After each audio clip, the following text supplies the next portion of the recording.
We must teach our children that freedom is not inherited, but must be diligently defended against tyranny.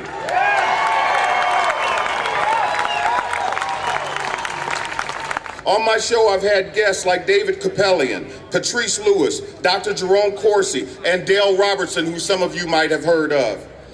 I am not concerned with political madness. Political correctness, moral relativism, multiculturalism. Understanding the truth in a matter is a priority for me. Recognizing the fallen nature of man and accepting the fact that without repentance as individuals and collectively as a nation, we will continue to be plagued by unscrupulous and evil men and women who will financially enslave us. Last year's rally inspired me to write this essay I'm about to share with you. It came from my perspective as a person of color, and it's called A Black Man That Is Pissed Off.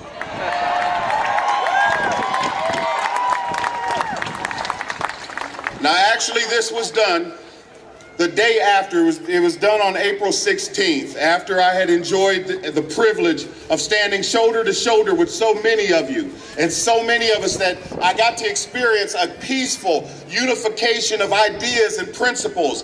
And it was just a pleasure to be a part of. And I was all excited and knowing that I was sharing in my renewed sense of duty to my country, even as I had been a veteran aboard an SSBN missile submarine called the Woodrow Wilson of all submarines, the most progressive, or one of the most progressive presidents we ever had. But I am a veteran also, and I have great love for those who are currently serving as well as those who have served our country and those who support us. Again, a black man that is pissed off. I sincerely hope that title got your attention, fellow patriots. It is almost 11 p.m. and I just finished watching Janine Mental Midget Garofalo being interviewed by Keith I Wish Obama Was My Daddy Oberman.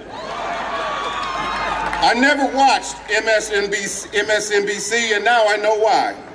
She just called all my white brothers and sisters that stood with me in Lansing, Michigan, Klan members.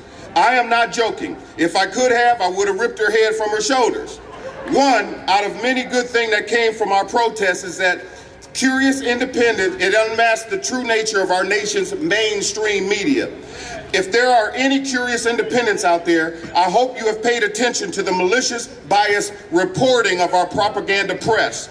It is extremely disturbing that just because I chose to exercise my constitutional right to assemble peacefully and protest, I may now be on a terrorist watch list. This madness is why I stood side by side with many of you yesterday. It isn't bad enough that I'm probably on a DHS hit list. That doesn't bother me. I served aboard a ballistic missile submarine in my younger days, so dying for my countrymen doesn't faze me. What does piss me off is being called a potential terrorist when Abdul and Muhammad are running around in cells planning to blow up our country.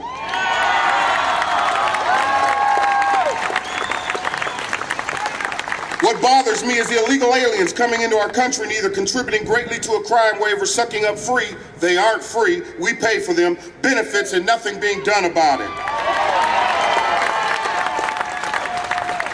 I'm pissed that so many of my minority brothers and sisters choose to follow the likes of Louis Farrakhan, Jesse Jackson, Al Sharpton, instead of people like Thomas Sowell, Michael Massey, and those conservatives that speak of true values in this country.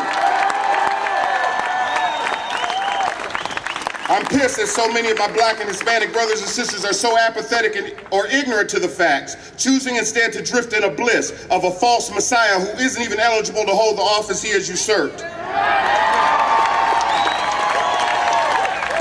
I am not a coward, as our Attorney General called us Americans, because we don't constantly dwell on race divisions and engage in arguments that have no end. I am not arrogant, as our, I hesitate to say, president refers to us. While we cheerfully give to charities and respond unlike any other societies when other countries suffer natural disasters. Yes, we have problems between the races at times, but as yesterday's event showed, our battles aren't between races. It is between ideologies, conservatives versus leftards. We are a peaceful people, unlike our foes who use slander, insults, libel, violence, and any other method they can to devise to tear down our country instead of building it up. In conclusion, I would like to say that I haven't met any Klansmen or women that I am aware of since I joined this movement. It has been my privilege to meet well-meaning Americans who love this country like I do. Please don't let the energy of today dissipate.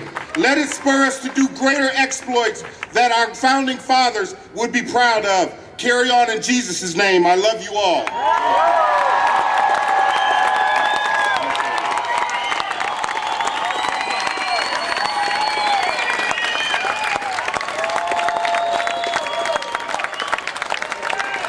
I forgot to mention that I am a radio host on a conservative Christian station on AM 600 in Flint, Michigan.